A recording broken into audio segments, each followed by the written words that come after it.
So today I'm going to be talking very quickly about a fun analysis, looking at some Twitter data and using it to get some insight onto the LAX traffic that we all deal with. A little bit about me in this talk. So I'm a biologist, and but I now use R quite regularly to do genetics work.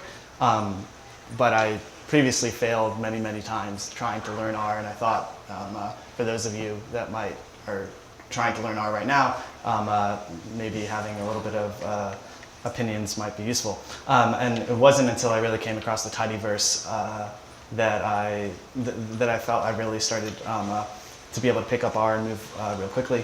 So with that kind of background and a mild addiction to Twitter, and recognizing that nothing really brings LA together like a shared hatred for traffic, I thought I would do this talk. If you want the actual, because of the time, I'm going to gloss over many things, but the actual code for all the plots and stuff is available on the GitHub. So the main thing that I want to convey is this principle of tidy data. This was described formally by Hadley in a paper he published in 2014, and it is broken down into these three very simple principles. Each variable has its own column, each observation has its own row, and each value must have its own cell. And if you look at the data frame on the right, the problem with that data frame is that they are encoding some variable information in a column name, and that makes and that doesn't follow the tidy data principles. Why do you want to follow tidy data principles? Because it will make using some of the tidyverse tools a lot easier. That's one reason. The other reason is, it's kind of a behind the scenes reason, is that if your data is in tidy principles, you could do vectorization a lot more simpler. So you won't really realize it, but your code will actually also be faster. So to give you a really quick, fun example, last year during the holiday season, LAX Twitter posted every hour so the traffic to get to LAX from 3 different routes, and the time it took to go around one loop. So I used this really great R tweet package. It's an API wrapper for the Twitter API. Some of the code is here. It's really quite simple. You put in the handle of the Twitter user you want to get. You can say which things you want, and you can get their data.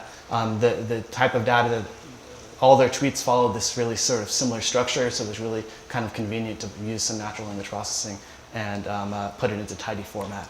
So the way that I did that was using the tidyr gather and spread tools, and the details of it you could see on the GitHub, or if you're interested. But it really just becomes that concept of make sure that all of your variables have their own column, observations in each row, and the final result looks like this small the small data frame here.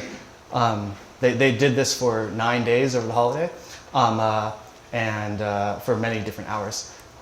So why this is useful and why I think this is helpful for people using R, especially for new people, is because it makes your code simpler.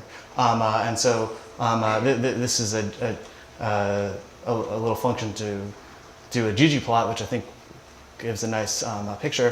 But really, this is really made accessible because of this one line right here. Because I have all of this information coded in these columns, it's really quite easy. So this is some of the data which I thought would be fun to look at. So this was the time it took to complete one loop around LAX by the upper or lower levels during the holiday season of last year. Strong recommendation to use the lower level if you have the opportunity. This is time to Terminal 1 by entrance or route. Really, there wasn't a lot of difference, maybe with Century Boulevard being the slowest time to get to Terminal 1. This is also just a little breakdown showing again that you can make really cool and fancy plots, but really it's because of this tidy data principles, it's quite easy. So this is all the data that was collected by day and hour and by route to the airport. And if you can see here, that kind of like the 21-hour was the worst, the most time. So in conclusions, thank you all. And if you have to go to LAX, take the lower loop. All right.